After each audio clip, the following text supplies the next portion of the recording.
जी, अस्सलाम वालेकुम। उम्मीद है कि आप तमाम दोस्त खैरियत से होंगे। गुज़िश्ता 1 हफ़्ते से मुझे जो पर्सनली प्राइवेट मैसेजेस मौसूल हुए, उसमें सबसे ज़्यादा जो सवाल पूछा गया, वो पावर सेक्टर के हवाले से था। गो के जो हमारा डेली का वीलॉग होता है, जिसमें हम मार्केट समरी को डिस्कस करने की कोशिश करते हैं, उसमें मैंने बारहा पावर सेक्टर के हवाले से बात की, लेकिन उसके बावजूद भी मैसेजेस की भरमार रही। तो मैंने सोचा कि इस पर थोड़ा बात कर ली जाए कि आया कि ये मसला है क्या और मामलात जो हैं वो किस तरफ जा सकते हैं।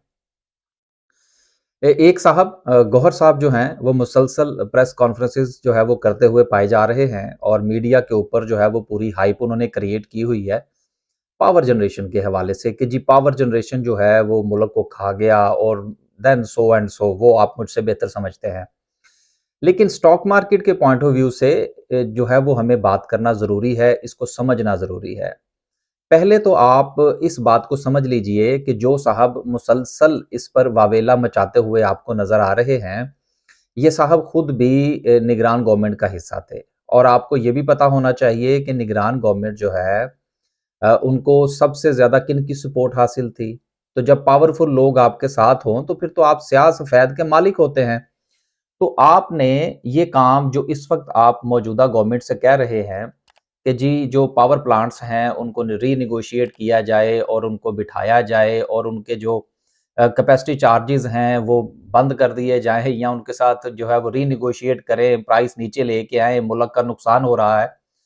तो इन साहब ने ये काम जो है वो अपने दौरे हुकूमत में क्यों नहीं किया जिस वक़्त ये वफाकी काबीना का भी हिस्सा थे उस वक़्त निगरान गवर्नमेंट के अंदर। तो ये पहले आपको थोड़ा-सा बैकग्राउंड देखना चाहिए। दूसरी बात आपको ये पता होना चाहिए कि इनका डायरेक्टली ताल्लुक जो है वो टेक्सटाइल सेक्टर के हवाले से है।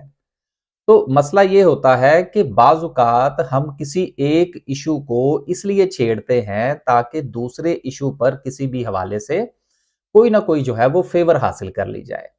तो ये सारा का सारा ये जो मीडिया के ऊपर ये जो प्रोपेगेंडा हो रहा है, ये पावर जनरेशन की नेगेटिविटी के लिए नहीं है। ये किसी और सेक्टर के लिए पॉजिटिविटी तलाश करने की कोशिश की जा रही है, कुछ रिलीफ लेने की बात जो है वो हो रही है। अब पहले तो आप इस चीज को समझ लीजिए कि जितने भी मुआहदे होते हैं, खास तौर पर जिसमें हुकूमत पाकिस्तान की सॉवरन गारंटीज होती हैं। गारंटी का मतलब ये होता है कि आपका पैसा कहीं नहीं जाएगा।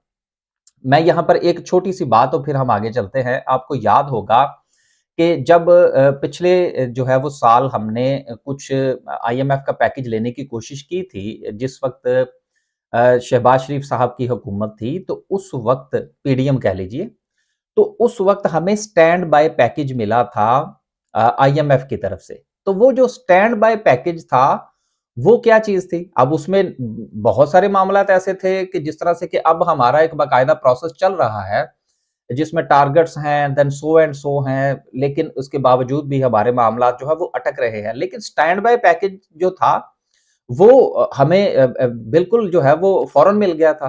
तो उसकी वजह क्या थी? देखिए, ममालिक की कुछ सॉवरेन गारंटीज़ होती हैं, कुछ जो है वो उनका इस्तेहकाक होता है। तो मैं सिर्फ ये आईएमएफ के उस मुआहदे की जो स्टैंड बाय मुआहदा था, उसकी एग्जांपल मैंने आपको इसलिए दी कि हर जगह पर हर चीज़ की कुछ वुक़्त होती है। अब हमने जो मुआहदे कर रखे हैं आईपीपीज़ के साथ, स्टॉक मार्केट में तो आपको 5-7 कंपनियां नजर आती हैं, लेकिन इसके अलावा बहुत सारे प्लांट्स ऐसे हैं जो कि स्टॉक मार्केट में लिस्टेड भी नहीं है। इसमें चाइना की भी इन्वेस्टमेंट है, कुछ जो है वो और गैर मुल्की हैं, उनकी भी हैं और पाकिस्तान के अपने भी बहुत सारे प्रोजेक्ट्स हैं ऐसे जो कि स्टॉक मार्केट में लिस्टेड नहीं है। तो क्या ये सारे के सारे लपेट दिए जाएंगे? तो यहां पर बात समझना बहुत जरूरी है कि कुछ ऐसा नहीं हो सकता रातों रात कि आप एक मेन स्विच बंद कर दें और कहें जी कि हमने कैपेसिटी चार्जेस नहीं देने और देन सारे के सारे जो आपके पावर जनरेशन के जो प्लांट्स हैं वो जीरो हो जाए और स्टॉक मार्केट में लोगों का जो अरबों रुपया लगा हुआ है वो डूब जाए। ऐसा नहीं हो सकता। और दूसरी बात ये रही कि जी क्या ये मामला जो है वो कोर्ट में लेकर जाया जा सकता है? बिल्कुल नहीं ले जाया जा सकता। आपको याद होगा, मैं अक्सर अपनी वीडियो में भी बात करता हूं कि जो हमारा रेकोडेक का मामला था, वो सुप्रीम कोर्ट ने एक्शन लिया था ना, तो उसका क्या हमें खुमियाजा भुगतना पड़ा कि ना सिर्फ कि वो हमारा जो प्रोजेक्ट था वो लेट हुआ, बल्कि हमने मिन्नतें तरले करके वो प्रोजेक्ट दोबारा उन्हीं को वापस किया और उसके साथ-साथ हमने पेनल्टी जो है वो भी अरबों डॉलर की उनको पे की। तो सर ऐसा नहीं होता जहां पर सॉवरेन गारंटीज होती हैं, आप मुकर नहीं सकते। तो सोशल मीडिया पर होने वाला जो वावेला है, जिसमें मैंने गौहर साहब का नाम लेकर बात की, इसको बिल्कुल आपको खातिर में लाने की जरूरत नहीं है।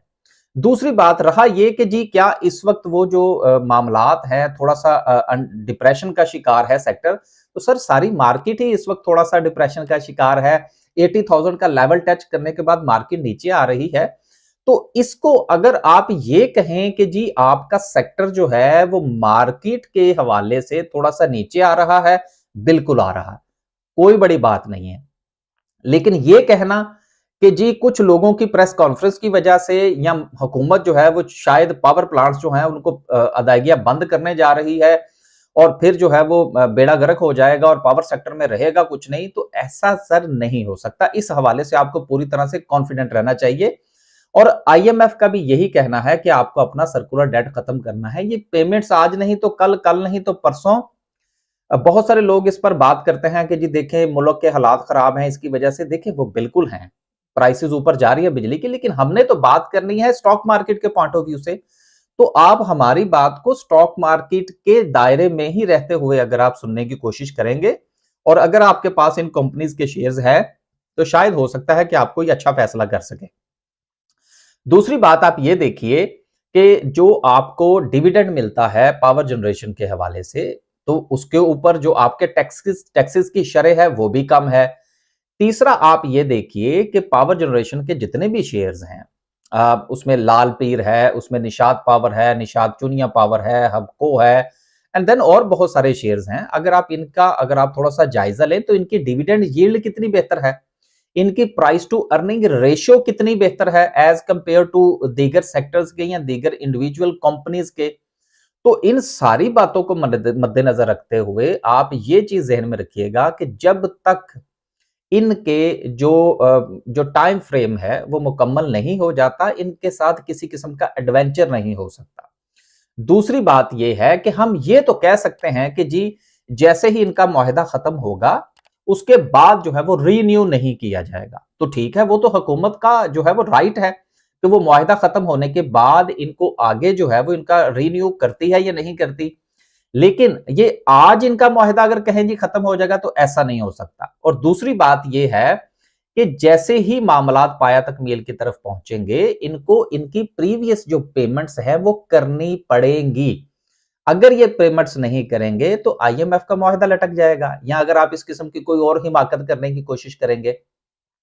तो आज की ये सारी गुफ्तगू करने का मकसद सिर्फ और सिर्फ ये था कि आप बिल्कुल किसी किस्म की इस किस्म की जो बातें जो सोशल मीडिया पर हो रही हैं उन पर कान धरने की जरूरत नहीं है। ये कोई बच्चों का खेल नहीं है कि आप जो है वो अरबों डॉलर के जो लगे हुए प्रोजेक्ट्स हैं उनका स्विच आप जो है वो रातों रात बंद कर दें। ये सोशल मीडिया के ऊपर इस किस्म की धमाचौकड़ी मचती है, कुछ लोग अपने आप को थोड़ा नुमाया करने की कोशिश करते हैं कि जी हम इस मुल्क के साथ बड़े सगे हैं और दूसरे जो हैं उन्होंने इस मुल्क के साथ जो है वो बड़ी ज्यादती की है। ये तो हम बचपन से सुनते आए हैं और आगे भी हमने यही सुनना है। हमने फैसला करना है हकायक के मुताबिक, मार्केट के मुताबिक और फ्यूचर में इस इनकी जो ग्रोथ है वो क्या हो सकती है, इनके जो लाइसेंस है क्या वो रीन्यू होंगे नहीं होंगे। लम्हे मौजूद में किसी किस्म के हवाले से कोई नेगेटिविटी जो है उसका शिकार होने की जरूरत नहीं है। तो उम्मीद है कि आज जो मैंने को 8 मिनट 10 मिनट जो गुफ्तगू की है इससे आपको थोड़ी सी क्लैरिटी मिली होगी और जो पावर जनरेशन का जो स्ट्रॉन्ग सेक्टर है उनकी ईपीएस के हवाले से, उनकी डिविडेंड यील्ड के हवाले से आप उसको जरूर मद्देनजर रखेंगे और पैनिक बिल्कुल नहीं होगी। इजाजत दीजिए, इंशाल्लाह एक नए व्लॉग के साथ हाजिर होने की कोशिश करेंगे। अल्लाह हाफिज।